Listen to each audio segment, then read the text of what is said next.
All right, welcome, boys and girls. This is episode 16 of the Chaingang podcast. We found Justin under Ryan's belly button this week, so we're glad he can make it back. We got Parker coming back on, and this week we got a special guest from the Legendary Show. Malachi was able to join us this week. He's been a huge supporter of the podcast. So Malachi, we're glad to have you on. It's glad for you guys to have me on the show, man. I really appreciate it. Yeah, of course. So, as we do, we're going to start off with the game recaps of last week. We're going to be talking about kind of just the more important games. But the first one, Steelers versus the Ravens. Guys, what were your thoughts on this game? Well, I didn't see a lot of this game. Like I said, a lot of these games I watch, in between doing stuff at work, just up at the front counter.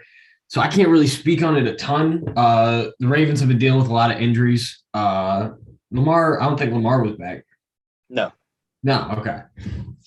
Yeah, so it's kind of, it was 16-18 Steelers. 16-13. 16-13. You let a backup QB do that to you. I don't know. Like, the Ravens, they have a lot of secondary injuries, but, it's Big Ben. He can't throw the ball down the field, okay? He just can't. And the Ravens have the number one run. Look, the Ravens have the number one run defense, and Najee Harris went out, almost immediately, which I was about to throw a hissy fit because we needed to win that game, and Najee wasn't. We wouldn't have won that game if Najee wasn't there. Okay, he was out most of the game, and somehow he comes back from an elbow injury, makes an insane catch, arguably, an Odell Beckham caliber catch, and just started trucking people and started out that, field goal tying drive. So I loved the way the Steelers played in the second half. Now, don't get me wrong. In the first half, they looked like dog water, okay? They looked like molasses. It was like watching paint dry, honestly. They had no rhythm. They had nothing going. Deontay Johnson looks like, it looked like you were operating him with the joystick, just going like this, moving it up and down, whatever.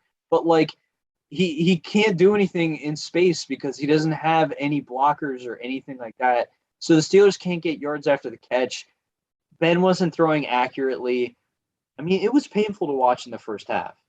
Yeah, and another thing too is Justin. God damn it. You know what? I'm gonna leave that in. Justin, as Parker's about to talk. Like a 7-year-old kid in a candy shop. You can kind of see it. It's behind the door back here. And then I have X-Wing and a couple other stuff scattered around. I have Darth Vader's head. Oh, wait, yeah. Just his head? What'd you do with the rest of his body? Hey, guys, not to brag or anything, but I have 2 Charizards. I haven't built it yet. Oh, man. You have 2? Oh! No way! Yep. Oh, I was going to say, you just did that. Hanging out this bitch. Yeah, Parker's a Pokemon. But do you actually fall out of your chair just excited that Justin had some Charizard? Bro, it took me forever to get those fucking Charizards. I'm good. Dude, this is going to be the best clip we've ever had. It has to be. I tried to stand up. Parker, I just went your video kind of panned out there. All I saw was you going like this and then just falling out of the chair. That's all I saw. Oh my God. In any case, with that being said. Yeah, go ahead, buddy. Go ahead. I think a huge reason the Steelers have won so many games as of late, minus the Chiefs game, is because of Chris Boswell. If you look at when they beat the Titans, 19-13, a lot of field goals. Browns, 26-14, a lot of field goals. Steelers, Ravens, 16-13, a lot of field goals. I think how the Steelers have been winning so well and so efficiently is because of the work of the defense and then the special teams playing the field position game. Because their defense is doing so well that the teams will be punting from their own end zone. And by the time all Ben Roethlisberger has to do is at least get, 10, 15 yards, and then Boswell kicks it through the uprights. And that's the reason that they're winning so many of these games. Yeah, and hey, Big Ben might have the weakest arm in the NFL. He might be the slowest guy in the NFL. But Big Ben at least has that, like, winner's grit almost. Like, he's such a competitive guy that even though he can't make the throws, even though he can't move in the pocket, they just need to go out and have fun, right? He goes out, he goes out, he has fun, he has Nerf battles, and he gets the ball to Deontay Johnson and to G. Harris, and at the end of the day, that's all we need. Throw in a couple Chase Claypool reverses, we're golden, okay? I love those Chase Claypool reverses. They need to keep doing them. It's been one of, I think, our most successful plays, but the thing I love to see about the Steelers is that they're doing less and less 2-yard and outs. And I love that. Here's my biggest question, and something that my dad also told me that I should bring up on the podcast. Why do we run so many screens? I feel like we run at least 30 screens a game. Yeah. And they get a net total of about 1.5 yards. And they're so bad. It sucks. Like, why do we keep running screens? They don't work very well.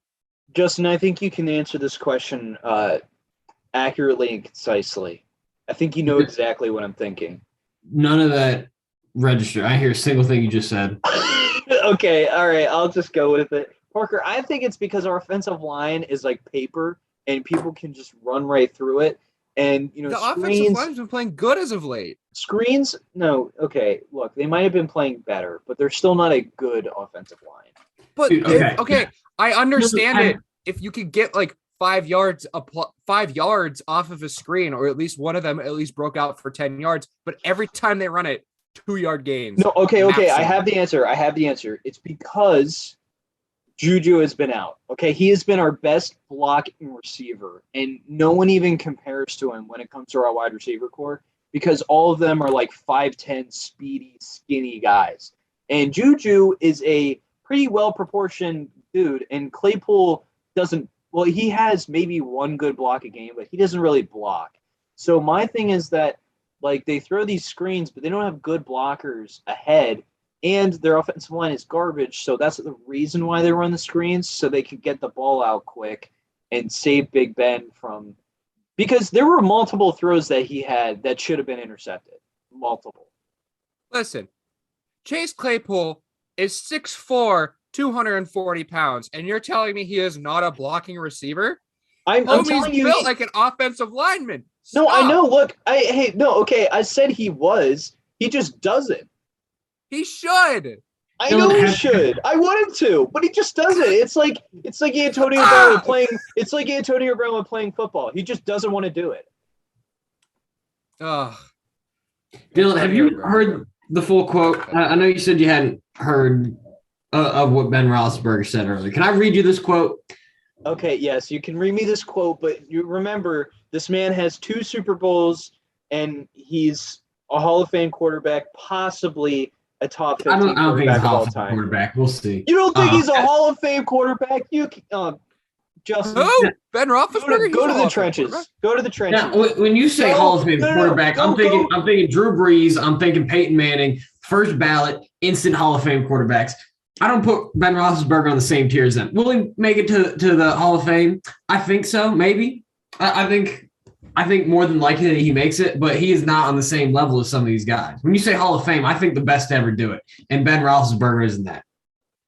Look, just you know what, Justin? I know you got to leave at some point in this podcast, but when you get a quick minute, just look up his all-time stats. Just look him up, okay? Because I know. When we earlier, he's one of the best quarterbacks of the last decade. Hey, I just look up his stats. That's all I'm gonna say. But okay, what? Let me. Okay, here's a quote. We haven't discussed it, but I think as a group, you understand we probably aren't supposed to be here. We're probably not very good football team. Of the 14 teams, we're probably number 14. We're a double-digit underdog in the playoffs. So let's go play and have fun and see what happens. We're probably 20-point underdogs. We're going We're going to the number one team that has won the AFC the last 2 years, arguably the best team in football. We don't have a chance. So let's go play and have fun. Yeah. I mean, is he wrong? Is he That's wrong? bitch made. That's so bitch made, dude. I will never forgive him for that. That is so fucking bad. It's just all facts. Listen, he just said I'm all on the facts. Hall of Fame council to let in Ben Roethlisberger. And you know what? I'm not letting him in because of week 18 of his final season. He said, let's have fun. All right? No, get out of here with that. Get out of here. No, that's not why I'm saying you won't make the Hall of Fame. I'm just saying it's bitch made. First ballot.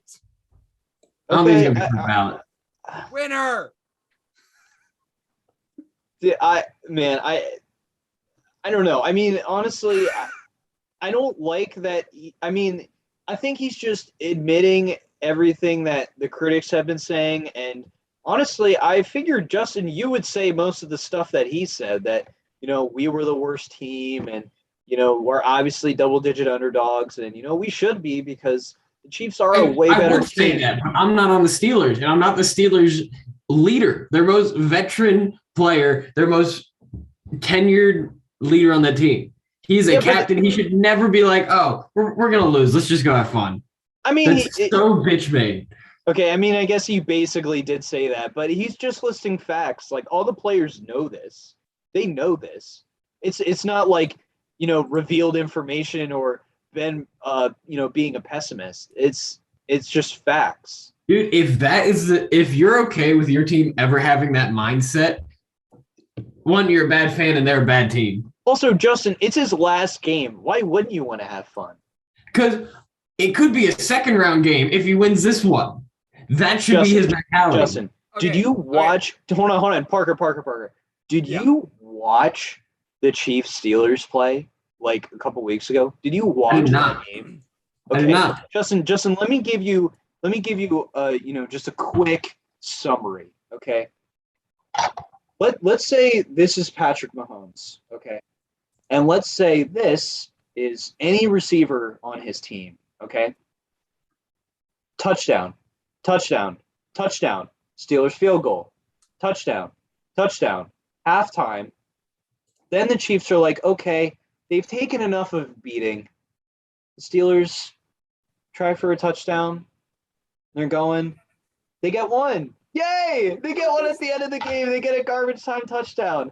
They didn't do anything. It was one of the ugliest football games I have ever watched. It made me lose faith in the Steelers for the playoffs altogether. I almost didn't want them to go because I would think the way that the Steelers-Ravens panned out, I thought that would be a good enough way to just, end Ben's career. I thought that would have been a perfect way. But now he's that's not how it ended. Now he's being a bitch. That's what I have to say about it. All right, listen. Yeah, now he's doing that. Who's the pressure on for this out. game? Who's the pressure on? Who has more pressure to beat the Steelers? To beat the opponent? The Steelers or the Chiefs? The Chiefs. If the Chiefs lose, it's going to be a hellfire. So they have to win. They're nervous as heck. But the Steelers are just like, hey, if we lose, we weren't supposed to be here in the first place, so let's just have fun with it. Guys, I agree, but coming out and saying who cares if we win or not is the worst mentality. Is fuck being truthful, dude. You should want to win. This is what is wrong with the Steelers. This is why I rooted for AB and Le'Veon Bell to leave.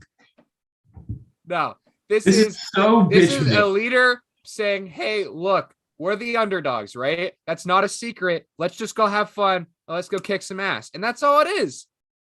There's no pressure on the Steelers to perform because they're not supposed to be there. They're supposed to put pressure on to perform. That's what's fun about football. Underdogs want to win. And when you go, we're not going to win, so let's just go have fun, sling the rock around. Fuck that. That is so bitch made. It pisses me off that you soft ass Steelers fans don't see that. We're not soft ass Steeler fans. It's called looking at the writing in the room and saying, look, we're double digit underdogs. So let's just have fun with it. And I'm totally cool with that as a Steelers fan. I'd rather Ben go out and have fun with it. It's not. I will never support that ever. I will never support that ever. Last year, the Patriots had their first mess season in 20 plus years, and Bill Belichick was pissed off and said, we'll be back. Don't worry. fuck this. I hate. But if I it was hate Bill losing. Belichick's last season, how is he going to approach it? He's just like, hey, let's just have fun with it. You know? Does that sound like Bill Belichick? Dude, That's a good hold point. on, That hold is on. a great point. Dude, if Bill Belichick ever says anything that Ben just said in that statement, I think the world is ending. If Bill Belichick ever goes, we're probably gonna lose. I will lose I will burn everything I own. Okay. I will live in the woods. That is it for me. That's the end of society. Everything has ended. Everything I know is done. Bill Belichick is definitely mixed up with the wrong people. Okay, if that's happening, there's some kind of betting situation going on that I don't even know. It'd be so complicated that I wouldn't even want to know, but everyone would know if Bill Belichick were to say that. But enough about Big Ben's weird comments. I don't know exactly how to take that, but we'll talk about the game that helped them get there. Whether they should be there or not, they're there because of the Jaguars. So we'll talk about the Jaguars-Colts game. Guys, this was definitely an interesting – well, actually, I don't even know if it was interesting. It was just the most bizarre game, I think, in my opinion. It was like they switched. Like, yeah. The excuse me. The Colts have an all-pro offensive line. There's no debate about that. The Colts offensive line is fantastic. And the Jaguars defensive line made them look like a peewee team. The Jaguars defensive line absolutely trounced them and destroyed them. And that, like, at any given Sunday, the Texans ended up beating the Chargers, I think 2 weeks ago at this point. It just, like, it happens. Yeah. Hey, that's like, look, the Jags, if you were to compare them to like a report card, okay, you ranked all their positions, everything would be like C's or below, okay? But when it comes to their defensive line, I give them a solid B+, maybe an A-. They actually have an okay defensive line, and Josh Allen did ball out. Miles Jack is, pretty solid. I know he's outside linebacker, but, he blitzes occasionally. But, guys, Carson Wentz played like dog water, okay? He was not good. He got sacked 6 times. He doesn't step into his throws when, it's like he's, planted in mud. Like he's like, stuck in a puddle and he just can't move. So he just can only throw his arm and he can't, move his legs at all. So he was just making bad throws. They couldn't do anything on offense. The Jags defense looked like the 2000 Ravens or the 2001 Ravens, whatever year they were like mega dominant. But, this Colts team looked like garbage. And I don't understand what it is when they go to Jacksonville, but they just turn into a completely different team. It's hard to play in Jacksonville, as the Colts fans are saying. It's not hard to play in Jacksonville. The entire fans are rooting like against 10 the people Jaguars. There's like 10 people there, and they're all dressed as clowns. Yeah. It's not hard to play in Jacksonville. You are almost the home team. Go in, get business done, and leave. Dude, I was going to say that. It doesn't make sense to me how they lost. Yeah, I was going to say that, dude. Shout out. Like, the Jags fans, they were just having fun with it. They wore a bunch of clown gear to the game, which, I'm scared. Clowns scare the absolute piss out of me. Okay. I would not be able to go to this game if I showed up and it was just a bunch of clowns and I was in like a Jonathan Taylor jersey and just a bunch of clowns were surrounding me. I'm out. But they showed up in a bunch of clown suits and they had those trivia questions on like, the big board or whatever. Yeah. So I read somewhere that there was a woman that, was playing. She wasn't dressed as a clown, but when she was asked a trivia question, they had the options of A, B, and C. And she chose D, fire Blake, who is their GM. Oh my god! And it wasn't even an option on the board. Obviously, that wasn't an option. But I think I love Jags fans now. I think that whole like environment just appeased me. Like that was hilarious. It's Florida, baby. I love that. Here's the scariest part. Hold on, I just want to say one more thing. I think that's the best way to show that your organization is garbage and their decisions have been garbage. The only good things that the Jags have done is pick Trevor Lawrence at number 1, which I know he's not having a great season, but that's not all on him. Signing Marvin Jones was solid, and signing Jamal Agnew was solid. Besides that, there hasn't really been any good decisions. The last 4 head coaches their GM or president has hired have all gotten fired, all of them, like quickly. It's been Chip Kelly, some random guy, Doug Marrone, and Urban Meyer. What a group of guys. But I mean, back to the Colts game. I think this game. Does it make you rethink Carson Wentz? I mean, does he even have a job next year? I've been saying this all season. I think Carson Wentz will have a job out of necessity for the Colts. I've said it a million times this season. I am not a big believer in Carson Wentz, even when he has a good game. I think he's a talented quarterback in some games, but overall, I say he's an average quarterback at best. He's an injury-prone, big play-seeking quarterback. And I don't think he's going to last more than 3 years in Indy, including this year. Yeah, I totally agree. I think Carson Wentz was as much as I hate to say it, because watching Carson Wentz play is hilarious. I think that he's a stepping stone quarterback.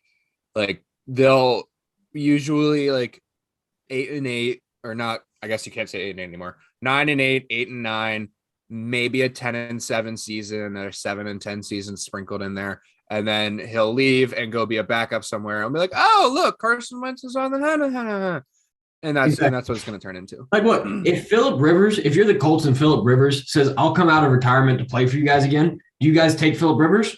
100%. 100%. Phillip Rivers. That's what that says. I would not take Phillip Rivers simply because, like, the last season that he played, he basically would like they were in the playoffs, back to the quarter and then throw and hope for the best. Look, somehow they made the playoffs that year. Phillip Rivers played better. At least Phillip Rivers is able to hobble back. Have you seen Carson Wentz? Carson Wentz also is playing on 2 broken ankles, and it's still doing decent. That's the point. It's insane. Carson Wentz is a freak. Sorry, ladies and gentlemen. The K Legendary show kind of cut out. His phone died. So we kind of left in the middle of that question. Apologies. But yeah, it was great to have him on. We didn't get to send him off, but it was good to have him. We appreciated him, everything like that. Shout out to the Jags for clinching it for the Steelers. Trevor Lawrence also had arguably one of the best plays this season when he fumbled a snap, rolled out of the pocket, then stumbled, then threw a touchdown to Marvin Jones in the back of the end zone. That was pure art. That was amazing. But crazy. The next game we're going to talk about is the second game that went into overtime, the 49ers versus the Rams. I called this upset. I called this upset last week. Okay, I don't know why people keep doubting the 49ers. It's probably because of Jimmy G, but this is a good team. This is a playoff team, and I think they're going to make some noise in the playoffs. And this I doubt them because they don't why. have anything like figured out on offense. Everything feels very random. You have Deebo Samuel's playing 3 positions. You have 2 quarterback system. You have 3 running backs sharing the backfield, which I'm fine with. It's just amidst everything else. The only player who is consistently on the field, barring his long injury stint this season, is Brandon Knight. I dislike the lack of knowing what's going to happen with the 49ers. I don't trust them. The 49ers are like, what are you going to do at quarterback? Because you have 2 solid quarterbacks, and one of them is just riding your bench. You have a below average quarterback in Jimmy G, and then you have a young potential star. I'm not a big believer in Trey Lance, but I think at the very least, at this point, you give him more of the reins of the team, and you let him figure it out. Well, if Trey Lance is better, why isn't he starting? I mean, because Jimmy G is a good. What are you saying, Dylan? What are you doing? I'm mad. I'm offended. Okay. Why are you offended? I'm in my feels right now. I'm just really hurt. You want a blanket? by what Justin just said. Did I want to start quarterback? Look, Jimmy G is not a below average quarterback. If you're going to call Carson Wentz an average quarterback and then just fire at Jimmy G for no reason and say that he's a below average quarterback, that just hurts my feelings. That's exactly what ran through my mind. I was trying to rank them, and I'd put Carson Wentz. If I was building a team and I had to pick one of them, I'd put Carson Wentz just above Jimmy G. If I wanted to play for my team, I would. No. And trust me, no one loves Jimmy G more here than the Patriots fan who thinks he's America's sexiest man. I love Jimmy G. I love him as a person. I love him as a quarterback, but I would not want him as my starting quarterback. And now you do have a young player you took number 3 overall. In, week 17, 18 of the season, I feel like you should probably be giving him the reins of the team. No. Not if you're a playoff team. Not if it if you're Kyle Shanahan and you have to decide who's starting this game, are you putting Trey Lance in against the Rams? Now that they are in the playoffs, I say Jimmy G just because of experience. I agree with you there. But throughout the season, I feel like they should have given more to Trey Lance. I know he was injured for a little while, but I'm not a believer in Jimmy G. I still think Jimmy G is a solid NFL quarterback. He can lead a team, like we've seen it. He can lead a team to the playoffs, and he can play decently in the playoffs. I think the 49ers are going to do fantastic in the playoffs. I think they're going to do well. Even if they lose first round, they're still going to give one hell of a fight because they fought their way in there. Look, my thing is that I totally agree with what the 49ers are doing with not playing Trey Lance, okay? I am a huge believer in benching the quarterback first year. I think Zach Wilson should have not been the starter. I think Trevor Lawrence shouldn't have been the starter. I think they should have played Gardner for another year. I think the Jets could have picked up another veteran. I agree with Trey Lance. I don't like when teams throw rookie quarterbacks out there, right away. Look at Patrick Mahomes. Okay, he took a year or two to sit behind Alex Smith, and look at him now. I mean, Deshaun Watson, he's a different story. He's so is Joe Burrow, but he also got hurt. So right. I mean, Justin Herbert, he's a natural talent.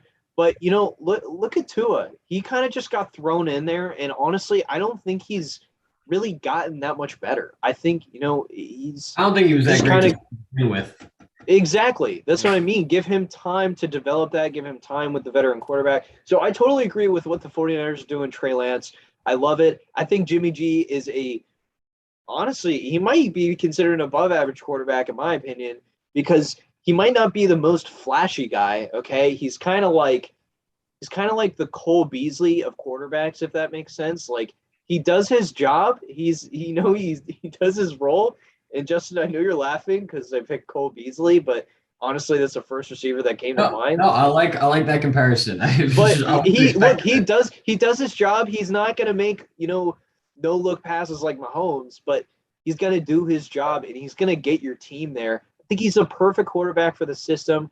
I love the 49ers offense. I think Debo doing so many things confuses the defense and is why he's still an elite option, because the defense has no answers. Like, how do you cover him running, passing, and receiving, and now apparently passing? Like, can he be a fantasy? Like, can they make it so that we can start him at 3 different positions? Because I need running backs, and if Debo Samuel can be considered a running back. Exactly. So next season, if Debo Samuel can be slotted at a running back, I would greatly appreciate Debo Samuel is going to be like the number 3 pick next year. I'm calling it. I don't know, but I mean, does this game make you worry about the Rams, or is it just like, their struggle with playing the 49ers? I'm not worried about the Rams at all. I know they're an incredibly talented team. Now, they've given up some games I don't think they should have lost. I don't think they should have lost the 49ers game, but the 49ers have been having a solid back half of the season, and I'm not worried about Matthew Stafford or anyone on that team's performance at all. I think the Rams are going to come in and have a good playoff run. Yeah, I agree with that. I mean, guys, for me, when it comes to the Rams, I feel like they're I honestly, I mean, this might be bold, but I think they're inconsistent, to be honest, because some games, they go out and they beat the Bucks. They look great. They look perfect. They look unbeatable. And then they almost lose to the Ravens with the backup quarterback. And, that game was kind of tough to watch. And it was scary because if the Ravens would have won, then I'm pretty sure they could have maybe made it to the playoffs if they would have beaten us. But anyway, Matt Stafford has got to fix the turnovers. I don't know what's up. There's still a little bit of Detroit in him, and someone's got to pull it out. Cooper Kupp has got to get it out of him. His turnovers have been kind of up there, yeah. and it's a concern for the playoffs. But I 100%. still think their defense is really good, and I forget who they play this week. Well, Cowboys. Yeah, no. I think they can beat the Cowboys. 49ers play the Cowboys. Oh, the Rams. Is it Cardinals? Yes, Rams play the Cardinals. But they also are getting Eric Weddle. Yeah. Yeah. Weddle? Ring chaser. What the heck is up with that? I don't know. Ring. I love how He played for him a couple years ago before he went into his little retirement. I think mostly they want someone with a high IQ who can come in and help play call. Yeah. Well, I don't think he's going to see the ball. Yeah, and honestly, he's a great option, but I love how there were no rumors to him coming back. He just came back. He was just there. But if anything on defense, I would say middle linebacker and safety are probably the two weakest spots for the Rams. So I think, which is ironic because they got Von Miller, and he's one of the best in the league. Well, he's an outside linebacker. I'm saying middle linebacker. You're right. I lied. Yeah, they need a middle linebacker, but yeah. So I kind of like the move, like you said, Justin. I think it'll be good veteran experience. It's. I'm trying to think what it's like in Longest Yard when that old dude came in for the last play to get that game tying touchdown. That's what Eric Weddle's That's for. basically it. Yeah. For that one play to throw him in there. But yeah, guys, this is all the primetime games were very exciting. But the one that stressed me out the most, and I almost threw out my TV, from watching this game, but the Chargers Raiders was for sure. It made me consider the NFL being rigged. It really did. If this would have ended in a tie, I would agree with you in saying that the NFL is rigged. However, did you hear about the sports bettor? There was a sports bettor I saw on Barstool. He made $100 bet, and if it would have ended in a tie, he would have got $26,000, which is insane. I think Brandon Staley should have to pay him that $26,000. I think that's the only fair option. Yeah, the man called a timeout when the Raiders were clearly running out the clock, and he knows if he ties, he's in the playoffs. And guess what? The Chargers had the seeding over the Raiders, so it's not even like they would have to play the Chiefs. So and because that's the only reason to me that you try to win that game is to not play the Chiefs.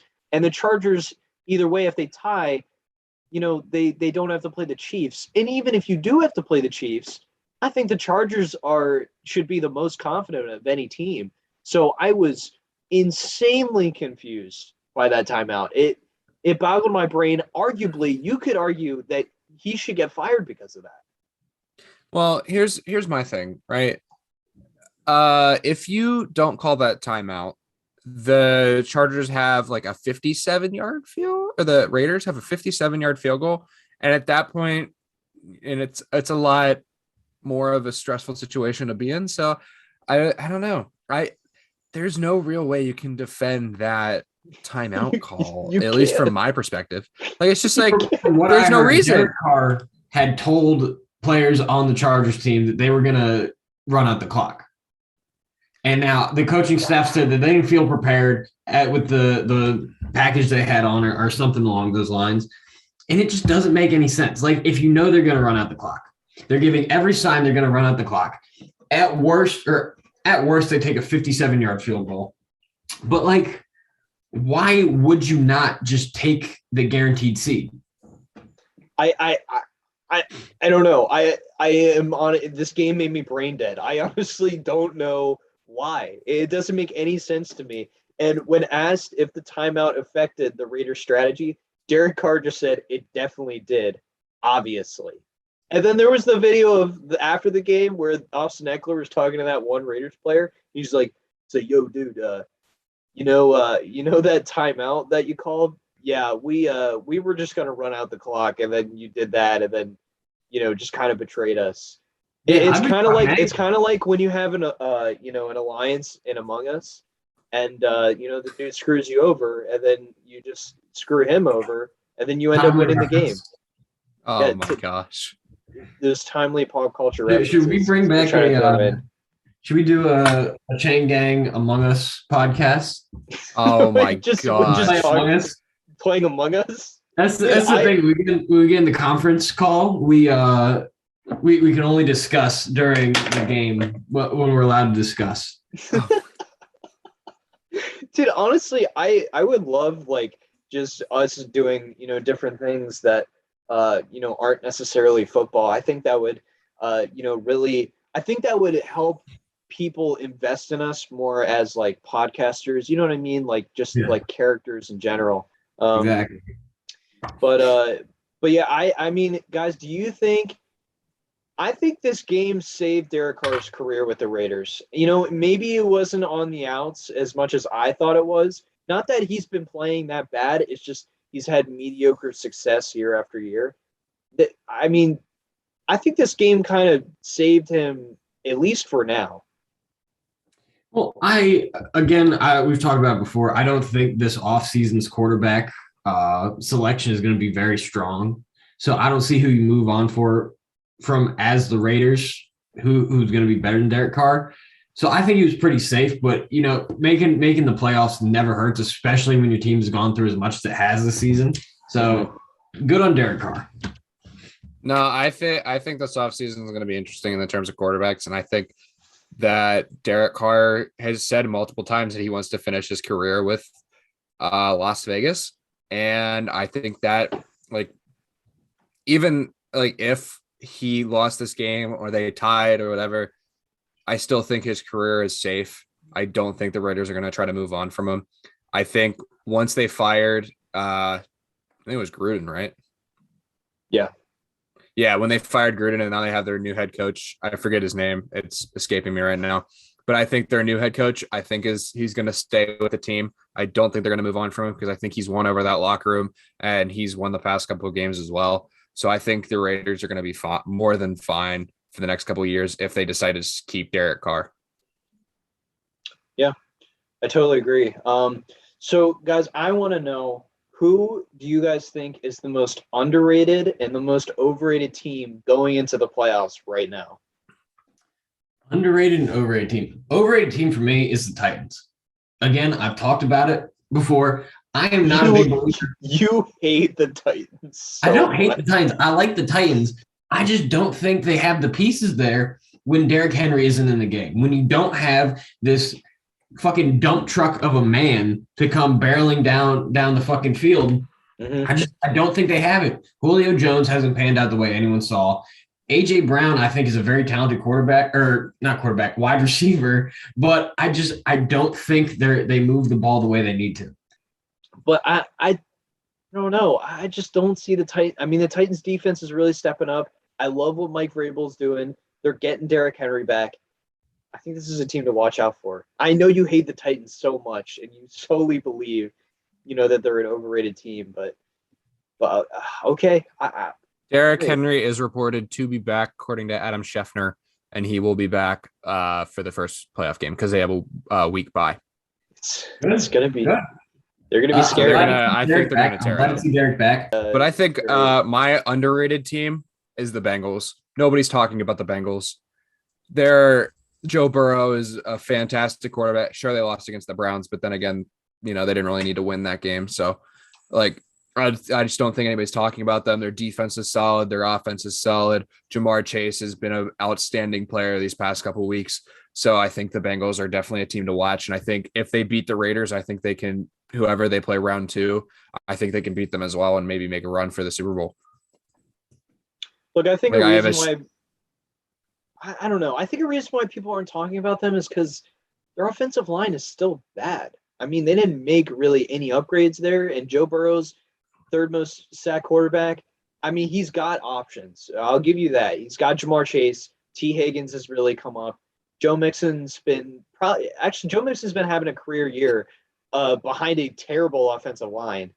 But I just don't think they have a good enough defense to hold them. I think, Trey Hendrickson has been great and Jesse Bates has been great, but I don't know. I just don't see them making a big run. I don't, and remember, this is Joe Burrow's first, playoff experience. It's like walking in the first day of college, he has no idea what's going to be going on. He doesn't know what to expect.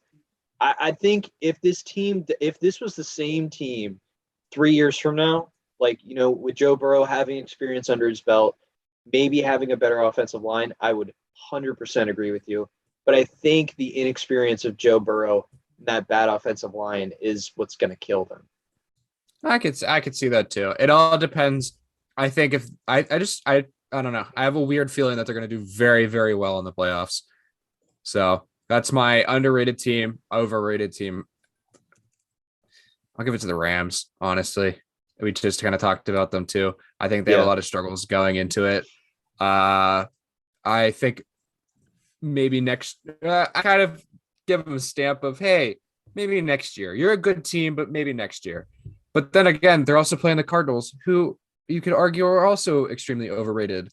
And, I think this is Kyler Murray's first playoffs. No? Yeah. Yeah. Mm-hmm. So it's his first playoffs as well. And, I just, it's very, whoever wins that game, I don't think is going to win the next one. Yeah, so. I agree, Parker.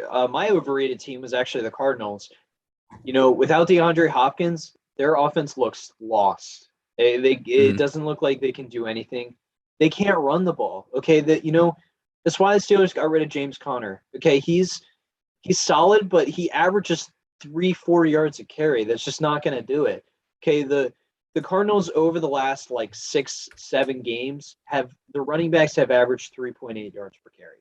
Okay, that's terrible. Their defense has not been good since losing J.J. Watt. They've been terrible. They've allowed over 22 points in the last 6 games. And look, the only reason I could think of, them making a run, if anything, is them being so good on the road this year. They're 8-1, which I don't know how you go 8-1 on the road and then, you're 3-6 or whatever you are at home. That just doesn't make any sense to me. But yeah, like you said, Parker, Kyler Murray's inexperience is going to kill him. So yeah, I don't think the Browns are going to do anything. Well, the thing about James Conner too is even though he's averages 3.7 yards a carry, he also has 15 touchdowns on the year. That's tied for second. That's absurd. He's such a good goal line back for them. He's really good. I think I think he's found his stride, and I think he's props to him. I'll give him that, but you're not going to win a game when your running backs are averaging 5 yards a carry. So but kind of switching gears, I think you guys both know which team I'm going to say for my underrated, but it's obviously the 49ers. Oh. Yeah, you thought. I know that's probably your underrated team. But the 49ers are one of the 2 teams in the NFC with a top 10 offense and defense. And I think their defense is so underrated. I mean, Fred Warner and, now that Nick Bosa is healthy, I mean, they are insane. And their secondary is good. Like, Debo's been insane this year. They're good against playoff teams. They're 6-3 on the road. Jimmy G is in stride. He's thrown for over 290 yards in 4 of the last 5 games. I love watching this team. I love, seeing what they're doing. They're giving me, whatever year they went to the Super Bowl vibes. I like this team, and I think they're going to make it real far. They could be the team that spoil Aaron Rodgers in the NFC Championship, because someone's going to do it, and if I was a betting man, I would put it on the 49ers. Put it up right now. I can't. I'm not 21. All right, for my underrated team, I think you guys all see where this is going. I'm going with the Pittsburgh Steelers. No. Oh! Oh! Really? Really? Man, they're just trying to have fun. Peace and love, brother. No, I'm going with the Patriots. I think the Patriots have been getting a lot of shit lately, and I'm not saying it's undeserved because the last 4 games of the season did not go the way I think anyone expected them to when they were, sitting first in the AFC. But I think people forget they have a phenomenal defense. They have a quarterback who is very poised for a young quarterback. He has a lot of control, and he reads the field well for a young quarterback. And again, I don't think there's a coaching staff that is going to be more prepared coming into the playoffs. I think they have something to prove, and I think Bill Belichick is taking it very seriously. So if I was going to bet on one team to have a fantastic game plan for the Bills, it would be the Patriots. Yeah. I could get on board with that. Yeah, look, if they played the way they did in the middle of the season, 100% agree with you. They just haven't looked like that team recently. Yeah, I think I'm just a big believer in the Bills. I'm not biased at all with my Bills jersey in the back, but Yeah. I can get on board with that. Kelly jersey? What? Is that an R. Kelly jersey? It is a Jim Kelly jersey, actually. Who's Jim Kelly? Jim Kelly was the quarterback in the 80s that took him to the Super Bowl. He knows. All right. He knows. He's just messing with me. But now we're gonna go into our game picks, and what we'll do is we'll just pick one game to talk about from each day. We don't have the majority of Chaingang on, so we won't go over last week's results because there's not really a point if we can't deal punishments. So we'll get into that next week, hopefully when we have more of the crew on. But to start off the Saturday games, Parker, we got the Raiders versus the Bengals. 2 teams that we talked about that are kind of underrated in these playoffs. Some important injuries for the Raiders. Casey Hayward is questionable. Josh Jacobs is questionable. Darren Waller is questionable. And the Bengals have no major injuries. So, Parker, who do you got in this one? This honestly is one of the hardest games to pick because these are 2 really good teams that finished the season off fairly well in their play styles. However, I think a team that did a lot better towards the end of the year is the Bengals. So I'm going to have to go with the Bengals on this one. I 100% agree. Joe Burrow has been on an absolute tear to finish out the season. Resting in week 18 was huge, for his recovery. And I think he's going to be at 90 to 100%. And I don't think the Raiders are going to have an answer for Jamar Chase, especially if Casey Hayward's out. So I'm going to take the Bengals at home here. So the next game we got up, Patriots versus the Bills. Some important notes we got. Patriots have lost 3 of their last 4 games. And since the game against the Bills, where Mac Jones threw 3 passes, he's had a 60% completion percentage. And in the 4 games before they played that, weathery game against the Bills, he had a 77% completion percentage. So Mac Jones is definitely not playing as well, as he was before. And since the Bills' bye week in week 7, they've only allowed 2 teams to score over 20 points. Pretty tough feat to do. And lastly, this is the first time in Patriots history that they have a rookie quarterback starting a playoff game. So history already being made, even if Mac Jones doesn't win. Some important injuries for the Patriots. Damian Harris is questionable. Dante Hightower is questionable. Jacoby Myers is questionable. And Isaiah Wynn is questionable. For the Bills, besides Tre'Davious White, they don't really have any major injuries. So, Parker, what are your thoughts on this one? Hmm, I know you. I mean, I know you're confident about the Bills. I don't know if you were yeah, swayed at all by Justin's underrated Patriot rant. I know I yeah, but wasn't. it's he. Hmm. Mac Jones is a rookie, right? Yeah. They have kind of limped into the playoffs, and I'm not as confident as I'd love to be about New England as I am about the Bills. So I'm going to go with the Bills on this one. I think Josh Allen's going to play really well. I think their defense is going to do well despite not having Tre'Davious White. So I'm going to go with the Bills on this one. Yeah, I totally agree. I think this defense is still really good without Tre'Davious White. And I don't have the confidence in Mac Jones. I have confidence in Bill Belichick that this is going to be a defensive game. I think Josh Allen's going to struggle, but I think the Bills are going to pull it out purely because of their defense. And I think, Mac Jones isn't going to have an answer. The Patriots just haven't looked as good as the Bills have in the past 4 weeks. I think that's been huge. If you would have asked me this, game in the middle of the season where the Patriots looked like the team to beat, I probably would go to the Patriots. But, for me, Josh Allen's looking solid. He's definitely going to have a tough time. But my gut says the Bills. I think their defense is really going to come through this week. So for the Sunday games, the first one we got Eagles, Bucks, some important injuries for the Eagles. Brandon Graham is out. Miles Sanders is questionable. Lane Johnson is questionable. Oh, excuse me. And for the Bucks, Shaquille Barrett's questionable. Levante David is questionable. Leonard Fournette is questionable. Chris Godwin is out, and Jason Pierre-Paul is questionable. So, Parker, what are your thoughts on this one? Ugh.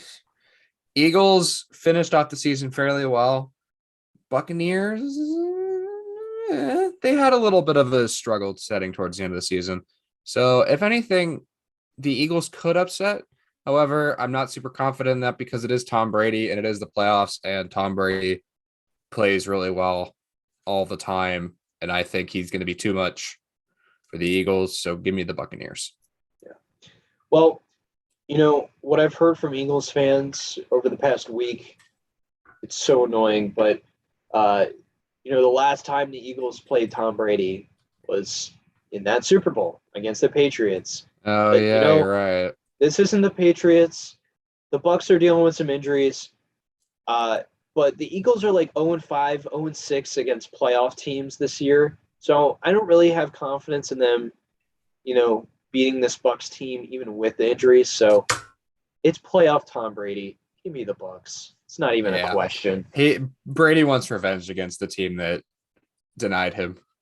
Yes, and because people are doubting him because of the injuries and the whole Antonio Brown thing. I like Brady. He's going on a tear this year. But next game we got up 49ers Cowboys. Some important notes for us before we make our pick. The last time the 49ers and Cowboys played each other was in the playoffs, was in the NFC Championship in 1995. They had a pretty good rivalry in the 90s. They were really the 90s going at rivalry is tight. Yeah. So maybe they'll start one up here. With Trey Lance coming up. And, who knows? Maybe they stick with Jimmy G. I don't know. But Cowboys statistically have the best offense in the league, and the 49ers have the third best defense. So that's definitely going to be something to watch, when the Cowboys have the ball. But the Cowboys are 1-3 in their last 4 home games, which is kind of surprising because I feel like the Cowboys have always looked so much better at home. But some important injuries. Jimmy Garoppolo is questionable. Earl Mitchell is questionable. Or Elijah Mitchell is questionable. Trent Williams is questionable. And for the Cowboys, Trayvon Diggs is questionable. Micah Parsons is questionable. And Tony Pollard is questionable. So, Parker, who you got in this one? I think San Francisco fought their way into the playoffs, and I think they're going to continue to fight. Give me San Francisco. Yeah, I totally agree. I mean, I'm not going to rank the 49ers in number 4 for no reason. I love this team. I love what they're doing. Their defense looks great. And also, the playoffs and the Cowboys doesn't sound like a good combination to me, at least as of recently. So I'm taking the 49ers here. I have confidence in Jimmy G, that he's going to lead this team. I don't care about that questionable tag. I know he's going to play. So give me the 49ers. All right, Parker, the Sunday night game. We got Steelers versus the Chiefs. Some important injuries. Najee Harris is questionable. Robert Spillane is questionable. And for the Chiefs, Clyde Edwards-Helaire is questionable. Tyreek Hill is questionable. And Darrell Williams is questionable. Parker, you probably don't want me to ask you this question, but who do you got in this one? Yeah, I'm going to activate full Yinzer mode. Pittsburgh Steelers going downtown. Give me the Steelers. Steelers by 70. I don't care if it's Patrick Mahomes and Tyreek Hill. TJ Watt's getting 5 sacks. Steelers are going to win the Super Bowl. Parker, as much as I love your confidence and your faith in this team, I have to make the reasonable pick. Look, the Steelers are just out to have some fun. Okay, look, they got a good defense, but it's Patrick Mahomes. The last time they played, the Chiefs picked them apart. Okay, and this Chiefs defensive line is too fast for Big Ben to keep up with. I got to go with the Chiefs, as much as I hate to say it. This is probably going to be the end of Big Ben's career. I can't. The Chiefs are too good. I can't disprove how good they are. Look, if it was a little worse of an AFC team, I would have more confidence in the Steelers. But because it's the Chiefs, I see them going home this week. Unfortunately, I can never bet against my Pittsburgh Steelers. Wow, now you're making me look like an unloyal fan. Fake. I won't even wear a Steelers jersey, and I'll still pick them. Yeah. For the Monday night game, we got Cardinals, Rams. Some important notes. The Cardinals are 1-4 in their last 5 games, and Matt Stafford has thrown at least 2 interceptions in each of his last 3 games. I know we talked about his turnovers earlier, so he's definitely got to change that. The last time they hosted, or the Rams hosted the Cardinals, they lost 37-20 in week 4, but that doesn't really matter because it's week 4. But the last time they actually played in Arizona, Kyler Murray had 444 total yards. Aaron Donald had 3 sacks, and Cooper Kupp had 13 receptions, 123 yards, and a touchdown. So we're going to see some big numbers up there on Monday night. But some important injuries for the Cardinals. We got James Conner's questionable. Chase Edmonds and J.J. Watt are both questionable, and DeAndre Hopkins is still out, though. For the Rams, Jordan Fuller, Darrell Henderson are both out, and Taylor Rupp, Matthew Stafford, and Darius Williams are all questionable. But I saw Matthew Stafford was practicing, so I can't imagine he's going to be out for this game. Matthew Stafford played for the Lions in a losing season and had I think he had a broken leg or a torn shoulder or something. He dislocated his shoulder or something. And he still performed. This guy will play through anything and everything. Did you say that the Cardinals are going to be without DeAndre Hopkins? Yeah. Yeah, I'm going to take the Rams. I think the Cardinals are 0-5 without him. So I'm just going to take the Rams with this one. I think they're the better. I think they're the better overrated team. So give me the Rams. Agree. The Rams defense looks great, and the Cardinals offense looks terrible without DeAndre Hopkins, and they can't run the ball. And until they can run the ball, I don't see their offense really clicking at all. So I agree with you, Parker. I'm taking the Rams here. So those are all of our game picks this week. Parker, I want to thank you for being the only one to stick through the entire episode. Yeah, baby. I appreciate it. Yeah, so Parker, you have any last thoughts before we sign off here? Pittsburgh's going to the Super Bowl. If the Steelers win, I will be the most obnoxious Steeler fan besides urinating tree within 400 miles of the Steel City. Go Steelers, drive safe, live fast, have fun. Yeah, Parker, Ryan, and I will single-handedly destroy Grove City campus if the Steelers win. Oh shoot, we're gonna be back. I'll be back for that game. Yeah, we'll be back. Oh, Your bud better be back there because I'll be back. I'll probably drive good. early that morning. Okay, I was just saying because I'm going up on Saturday, so I'll be there for Ah, all the NFL playoff games. But yeah, shout out to Big Ben. He's been a loyal dude. Great career with Pittsburgh. I don't care what Justin says. You're a first ballot Hall of Famer. And if this is, hopefully this is not your last game, but if it is, shout out to you for having fun. And thanks for letting us have fun watching you over the years. But I got to say for Stat Boy, because he's not here, but go Birds. ah.